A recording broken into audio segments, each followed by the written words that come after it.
বড় ভাই, আমি শুনছি প্রবাসীদের লাশ বাড়ির এক কোনায় রেখে মালপত্র ভাগাভাগি নিয়ে ঝগড়া করে পরিবার।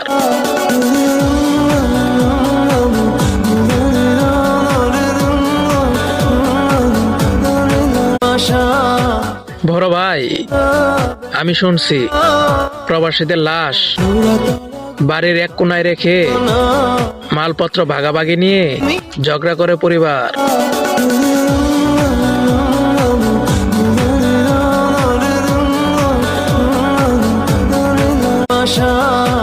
বড় ভাই, আমি শুনছি প্রবাসীদের লাশ বাড়ির এক কোনায় রেখে মালপত্র ভাগাভাগি নিয়ে ঝগড়া করে পরিবার।